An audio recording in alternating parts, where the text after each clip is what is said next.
Hello, Athlete Mindset community. This is Lisa Bonta Sumii, the host of Athlete Mindset. Before we dive into this episode, I want to invite you to support the mission and purpose of our show. For $10 a month, you can help to make sure these conversations get to as many athletes, teams, coaches, and sport mental health environments as possible. As a subscriber, you will receive exclusive content and updates on current topics in athlete mental health, and you'll be directly contributing to the betterment of mental health for all athletes. Join the cause. Subscribe at sportse.io/athlete and make a difference today. Again, that's sportse.io/athlete.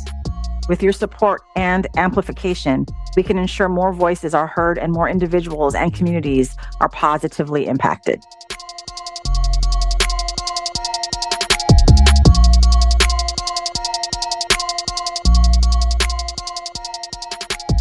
I am super excited to be here for another episode of Athlete Mindset. Today, I get to be with Grace Ahrens, a champion for inclusion and belonging, and the current executive director of Women in Soccer, a nonprofit united by the inclusive spirit of soccer. Their mission is to connect all women and underrepresented individuals who love the beautiful game.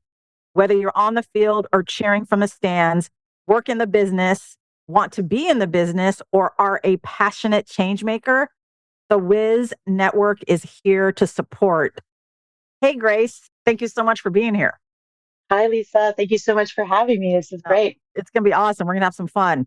So I'm so informal with it. I said Wiz instead of Women in Soccer because I feel like our companies, our collaboration has been growing over the years. But tell people who don't know, what is Women in Soccer and what is the origin and history of its founding?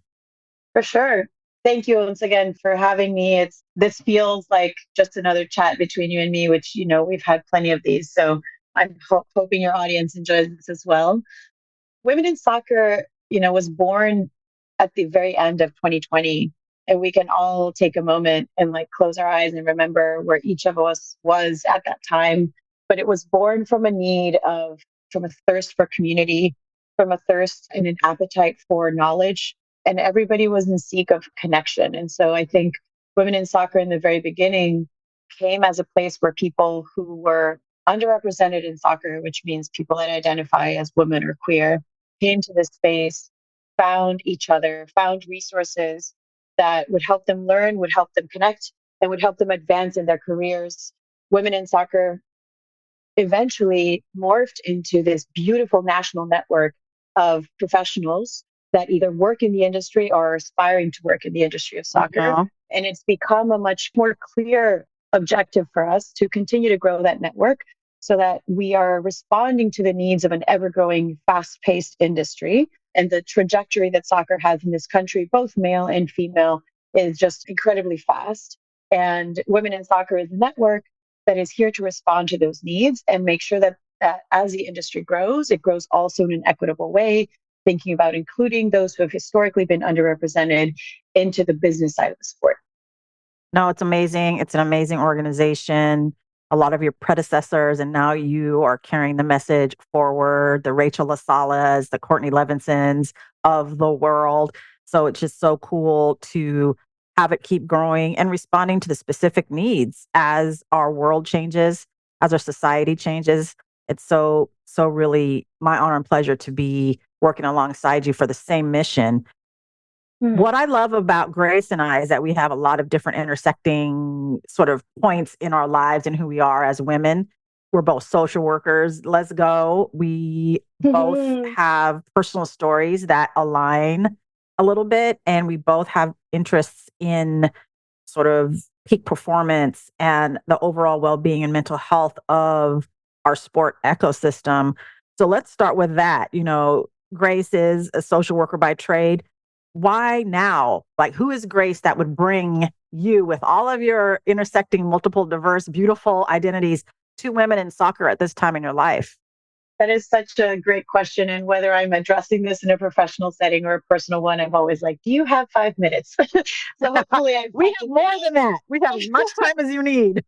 Well, hopefully, I practiced my elevator pitch enough to make this concise and bite sized because identity is such a complex topic to address, and Mhm. everyone's version of their own identity is so beautifully formed. But in my case, I'm fortunate to have a multicultural background and household, and my mom's Japanese, my dad's from Cincinnati, and I always say that as a beautiful contrast of cultures in under one roof. But I was also very, very fortunate to grow up in Mexico. And so, this beautiful part of my identity that is very many times invisible to who I am Mm. becomes this thing that I almost want to put forward when I speak to people. And yes, si soy latina, si hablo español, Mhm. all of those things Mm. are very much there. I would argue my Spanish is better than my English because most of my formal education happened in Mexico. And so, Wow. So this cool. beautiful country, right? And that I always say adopted me and kind of embraced me. And the way that I also experienced soccer then, I never would I have ever imagined that I would have ended up working here. Like, Hmm. most likely to work in soccer was not what people were signing on my yearbook in high school. Um, but I was fortunate to grow up in a very soccer centric country, right? Mhm. Where soccer goes beyond the white lines and beyond the pitch and its culture and it's the white noise in the background when you're having lunch because the TV is on at all times. And it's what people wear on the street because your team is inherited. It's in your blood, it's in your DNA. Right. Right. And so part of why I'm so excited about working in soccer now from a personal perspective is the United States is in a particular moment of inflection where soccer is becoming bigger as a sport, both the men's Mhm. and the women's game. And it is slowly bleeding out of those white lines. And I'm not saying that this is happening now miraculously. It's obviously built on the shoulders of years and years Mm. of advocates and personal champions that have been pushing and investors that have been pushing this sport forward. But we see whether it's wider broadcasting or just like a larger appetite for it. There's Soccer is becoming a it's not just having a moment, it is becoming the moment, and it is Mhm. also becoming more of a cultural embedded experience. And I think that I live in New York, and I'm very fortunate to have been here for the past almost 10 years. It'll be in July, I'll have a little anniversary. But Yes. we live in these, and this is the experience also, not just for people that are in urban settings. But I think that, the United States, with its beautiful immigration history and, like, wherever we stand now on immigration, which is hopefully we continue this work to include more and more cultures into our country. But this beautiful, we call melting pot, has so many pieces where people can connect over this sport without having a common language. And I'm Right. just, this is now a bit of a tangent, but I think part of why soccer is so exciting now, and particularly through the lens of gender, which is what Women in Soccer does, is because we have the beautiful opportunity to grow the sport on the pitch and off the pitch. And Right. to me, that additional cultural component of soccer becomes a form of personal advocacy, because whether it's how you live your life and how soccer permeates every part of what you do, how soccer can be a vessel for social impact and change. I see more and more of these community organizations we're fortunate to partner with, and it's just a beautiful way of championing change. And we're incredibly fortunate at Women in Soccer to be at the center of this network as an industry connector, as an industry leader as well in this space. And I am ever so honored and humbled to work with the people that I get to work with on a daily basis and to feel their passion, even as we get on calls or meetings. Like, it's an incredibly privileged place to be, and the timing could not be more perfect. Thank you for that. I feel your passion. Oh my gosh. Like, it only makes sense that this is where you are and what you're lending. Our personal stories are paramount Mhm. to how we show up to any space, especially as women of color and women in soccer. It's just so, so important. I mean, you and I, again, have a identities that are parallel but similar, if that makes sense, right? You Yeah. are from a Mexican background in that you were raised by that country and that school Hmm. system and those people and that culture and the Hmm. language, and you're Japanese and you're American. And so my mom is Filipino. She immigrated here from the Hmm. Philippines when she was 33 and has been in this country now longer than she has been in her home country. My dad is originally from Kentucky and has ancestors in Kentucky and was raised in LA, Simi Valley. And because of just the way life goes, I've been influenced by African American people and culture most of my life. Mm-hmm. And so those can't be unsaid as far as who we show up and how we show up and who we show up to, not just ourselves.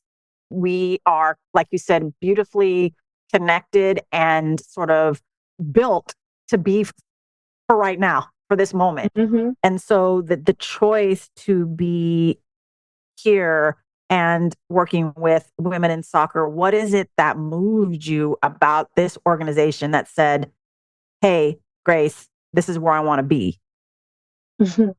Well, my first touch point with women in soccer came when I was working at NYC Footy, which is an adult recreational, strictly co-ed league in New York. And I would argue that they've taken New York by storm and probably have become one of the largest leagues in the country. But I was fortunate to encounter women in soccer in the co-design and co-creation of a code of conduct.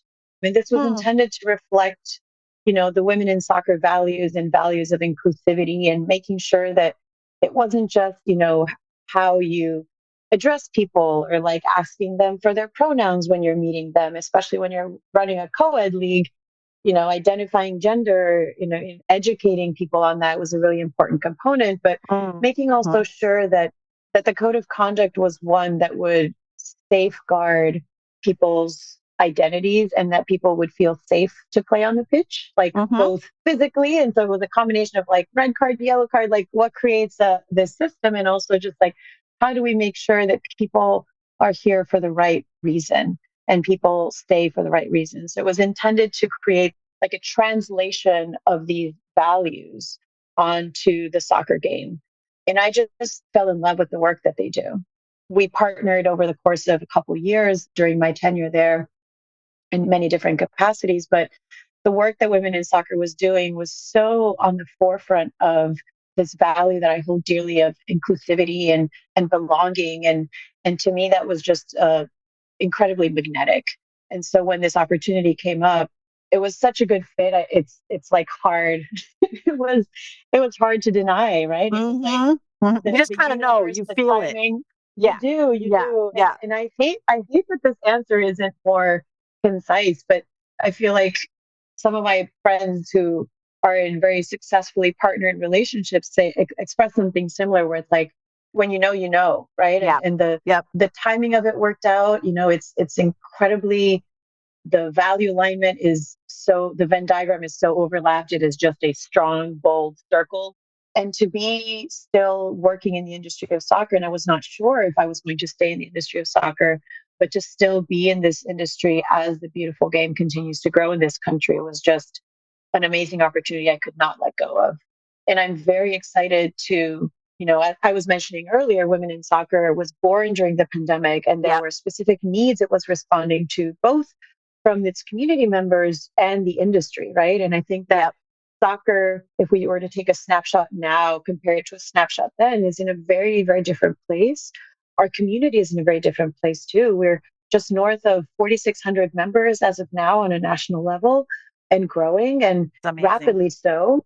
Love it. And we see the growth of the USL. We see, the men's World Cup coming in 2026 and potentially the women's World Cup in 2027. And we just cannot grow fast enough to meet those Mm-hmm. needs.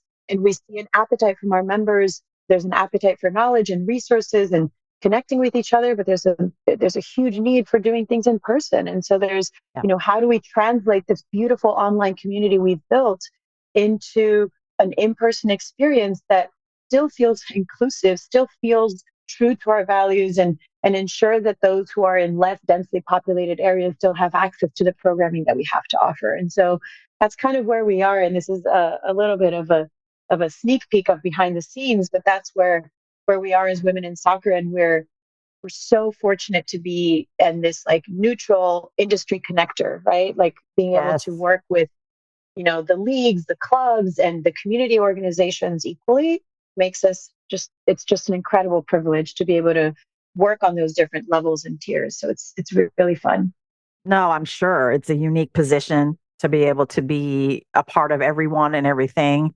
I think that, like, the sheer excitement, I don't want you to ever like feel like you need to be concise. The people need to hear you and to hear what you Thank you. represent and who you are about.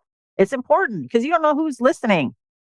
The little It's true. girls, the little girls, the younger girls, the older girls, women identified people need to know Hmm. that you exist, that women in soccer exist, and that they can be a part of it, and that you represent them in your words and your beliefs and how you move and carry yourself.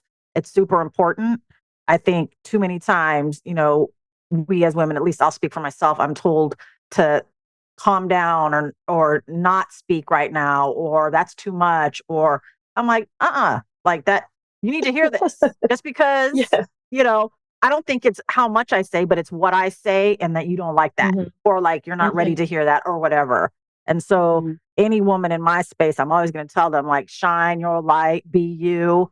Don't ever tell anyone that you need to be, quote unquote, more concise or not show up. Like, this is a space for you to be you. So that's just my little soapbox for a second. No, Grace is it's over good. here. I'm snapping. Yes, you are. I was going to say, Grace is over here snapping. But one other thing that I really love about our connection is that we are both trained social workers. And the beauty of social work is that it's such a diverse field and that we can show up Hmm. and be and do things in different spaces and represent Hmm. our profession and be proud of it. I think I would love to know, why social work for you? Why this of all professions? I think we could probably get in a little dialogue about this as well. But how did you choose social work? Why social work? Or did it choose you? How did it happen? Oh, Lisa, the framing of that question is perfect. I'd like to believe that I've been very intentional most of my life, but there's only so much intentionality you can have when the universe kind of puts things in front of you. And I feel like social work, particularly, was a continuation of a choice I made for my undergrad degree as well, which I was lucky to go and finish college, lucky to go and finish a graduate degree as well. I recognize that that's not the experience for everybody. But when I was in the process of deciding what I wanted to do or slash what I wanted to study, I originally actually was slated to go to school to be an architect. I had a Oh, wow. 95% scholarship with Tec de Monterrey, which is a very good school in Mexico. Wow. And I was admitted and I was like, okay, I guess this is it. And I was terrified. And Mm, the truth is, it felt like such a definitive moment. And I took a year off between high school and college that eventually, again, my 1 year choice became a 2 year choice. But I took a year off and I volunteered. And at the time, I was religious and I volunteered through the Catholic Church. And I was sent to Brazil, another beautiful country that adopted me. And mm-hmm, I still love to this day. Every mm. opportunity I can, I break out in Portuguese if I So encounter someone you in my speak way. Portuguese too? Okay, wait. We got to stop for a second. This will be recorded. So I don't know if we've talked about this, but my niece plays professionally in Brazil for Santos FC. We have And not talked about this. no, and she speaks Portuguese like fluently now. Oh my God. I can't wait until I meet your niece and I I, break out in I Portuguese and know say my she's going to broken love it too. Portuguese. And so she and her girlfriend is from Brazil. And so there's been Okay. a lot of like immersion and like opportunity to like just Yeah. embed in the culture. It's Yeah. like, oh my God, another point of connection, Grace. But anyway, No, back this to what is we were great. saying. No, this is great. And, I guess Brazil elicits that response in most people I have met. It is such a warm country and just Yes. such a rich culture. And I was fortunate to live there for 2 years, but also I'm like, oh, I wish I could go back. So we'll see. Yeah. We'll see what happens in the Yeah. future. You never know. Um, but that time in Brazil was really pivotal in my career. And it's not to say that that's when I chose to be a social worker, but it was when I chose to do something that was socially impactful. I deferred for a year for my architecture program. And over the course and through the lived experiences I had while I was volunteering in Brazil, I just got to know myself better and something inside me clicked, right? And I Mm, think that's, again, the best way to describe it is something inside me just came alive when I was doing something for others. mm, And I think that was the moment when I decided that I needed to do something. And it's not to say that architecture is not impactful, obviously, it's just a different type of impact. And mm-hmm. being interacting with human beings and hearing their experiences and kind of like exercising this empathy muscle and turning that into action was a really, really wonderful experience to have at that age. And so I'm grateful for it, right? And I came back to Mexico and I said no to this program and I applied to another one and I majored in like family sciences, which is a lot of psychology and pedagogy and all the ologies in it. Mhm. And it eventually, and I say this, and fast forward a couple of years in education and doing that for a bit, but I guess the through line up to social work was this feeling of knowing that my life was more than just mine, right? That knowing that my life was Mm, here to do something that went beyond that. mhm. And the reason why I chose social work versus like a therapy program, which is I applied to 6 programs and 4 were like MFTs and more psychology focused, was because social work had just such a range of ways in which I could do this work. And to this day, some of my closest friends are clinicians, and they do more of the therapeutic, conventional, what the world knows social workers to be. But I also have friends that are leaders of education nonprofits, Right. and I have friends have gone off to become social entrepreneurs and have businesses where they have a generating model that is also impactful. And so I think the social work program that brought me to New York was initially very attractive because it just gave me the opportunity to explore as I went. And it gave me the most range of professions or ways in which I could apply the profession later on. And at the end of the day, I think the degree in social work, while it does certify me to, be a clinician and provide, therapeutic support in certain states, it also was just a really amazing framework. And I think of that as my biggest thank you. I say my biggest thank you to the School of Social Work is 2 things. I have a group of friends, and we always talk about how like our return on investment was already worthwhile because they're still in my life. Yep. But I always say that like this particular group of friends and also just the framework, which is a lens I still use to this day, and it's the way I see the world. I think the intersection of social work and soccer is spot on in the role that I currently Yes. have. It is very social work-y, if that's the right term for it. But thinking about inclusion, thinking about identities, thinking about creating pathways towards career development, thinking about different people that have different walks of lives and how that impacts their current state and the opportunities that they're presented with. How can we create more opportunities for those who have been underprivileged or underserved? That is a framework and a lens through which I see the world and I see life. And I am so grateful that I invested in that because I don't think that's ever going to go away. And it doesn't mean that I will never be a clinician. It just means that for now, I get to use social work in the context of sport. And it's a wonderful thing to do. And I'm, yeah, just incredibly grateful for that period of my life. And it's still something I use to this day.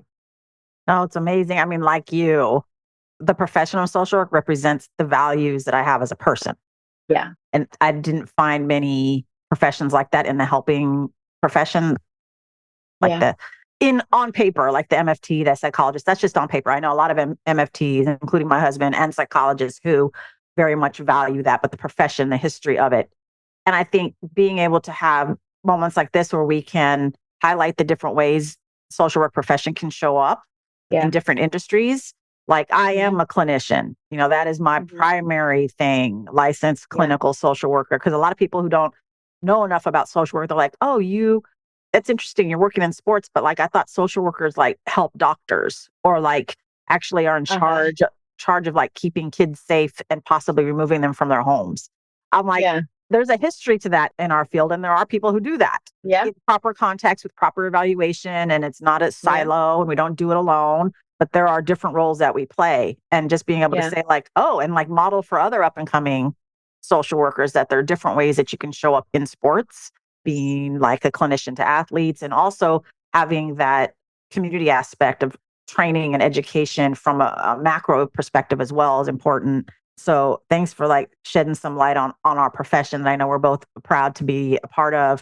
For Of those who are course. listening who like, like wonder about it and wonder if maybe there's a place for them in that profession. I think that as we touch on the clinical piece and even the sort of how a athlete or woman in soccer can show up to their sport, whether it's in business or want to be in the business, or a player or a fan or a change maker, how do you view like the mental health of Mhm. all of these individuals who are part of the sport ecosystem? What do you see is sort of the need right now? Mhm. And, how can we listeners, me and you included, to continue to prioritize the mental health and overall well-being Mhm. of our people, of our communities? Yeah. I mean, mental health is, I mean, obviously I'm talking to you, so we both understand that it's incredibly valuable. I think of it as just as important, and I treat it just as important as I would my physical health.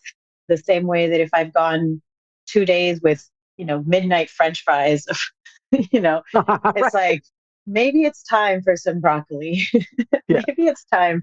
For me, So that's the ice same cream. That's a midnight pint of ice cream. midnight ice cream, whatever it is, right? Like, and, Yeah. and I think that balance of, or the need that I feel my body craves physical movement. I Yeah. think I also try to check in with myself. So I think that, like with anything else, it starts with yourself. And I have said this before, and I'll say it again. There's a reason why you put your oxygen mask on first, and before you Mhm. help others. And I think that especially when you're in a profession like ours, where there is a focus towards others, there's a Yeah. focus that is outward, making sure that I first am in a good place is number one. Because otherwise, I won't be able to lead this organization. Otherwise, I won't be able to Right. connect other people to jobs. And so there's this domino effect. And so, but again, I think of mental health just as, I try to put it on par as my physical health. Physical health obviously is visible, right? And so it's a little bit easier. I think the mental health component takes a lot of vulnerability and work and internal process discovery, all these different things through therapy and through journaling and many other methods to like come to a place where you're like, hey, I am not feeling my 100%. And like, how do I verbalize that to those who are around me or those who need to know that information, et cetera? Or how do I tell people that I also like, I'm feeling fantastic right now. Like I'm on a roll. Like we think of mental health only in the negative connotation. Right. But I think that the positive light is a really good one too. And saying, I'm feeling really joyful. I'm feeling really energized. I'm feeling, my mind is feeling really kind of like latched on, and like I feel like I'm being very productive. And like that's a really good thing too. Or yes, I do have the bandwidth. Talk to me about, what you're going through, et cetera. So I say this because mental health, I think, starts with oneself. The way that I see the work that we do, there's two different layers of mental health that I think about in my day-to-day of my work. And one is athletes, right? And Mhm. that's less in my realm of work, but it is very much a reality, and something we need to have present. We recently partnered with Common Goal to create an event called Create the Space. Not an event, it's a years long worth of programming, but it kicked off in January. And it was a beautiful effort. And Common Goal is brilliant at doing this. And it brought together NWSL athletes to give them a space for them to think of themselves as humans first, to think of themselves as, how do I re energize? Because the mental pressure that's required on athletes for performance and for physical endurance and all these things is just incredibly high. And so it was a combination of like creating that space for athletes, and then also creating the space for community organizers and leaders on the community level, particularly organizations that work with youth, so that we could all learn kind of like in young people who are going through an athletic program and also in professional athlete level, what does it look like to create spaces where you mitigate some of that pressure? How do we gauge when that pressure is helpful and constructive? And how do we gauge when that pressure is now becoming detrimental? And, we have organizations like Katie Save that came in and they shared Mhm. their experience with, losing their daughter. And for those of you who don't know about Katie, please go on and, hear her story and hear her parents speak about the amazing advocacy efforts they have right now around, creating safer spaces for college athletes that are going through, the athletic programs, and where they're adults, but they're still, could use additional resources and support. Yeah. So Yep. all that to say, there's one layer which I think is the athletic mindset, right? Which is very appropriate to your theme, but it's like, it's about mitigating pressure. It's about learning when to apply the right amount of pressure. It's about achieving peak performance. And that is one realm of mental health. Yeah. Another realm that takes up a lot of my time or my thoughts and leads a lot of our strategic efforts too at Women in Soccer is thinking about the experiences that those who identify as female and queer have in the workforce in a space that is not where they are more often than not the minority. And I think that that is a different layer as well of like building resilience and how do you, asking for a raise or negotiating is much, much harder when you are underrepresented, when you don't feel like you belong. We talk a lot about confidence, and it's not just like, you go, girl, get a seat at the Right. table. It's like Yep. Yep. legitimately Yep. feeling like you're creating the environment for someone to feel like they belong and they can thrive. And not to say that those are, it's still mental health. The through line is there, but it's just Mm-hmm. different expressions of it, right? Mm-hmm. Mm-hmm. And so I would say those are the two categories that Women in Soccer we kind of focus our attention on.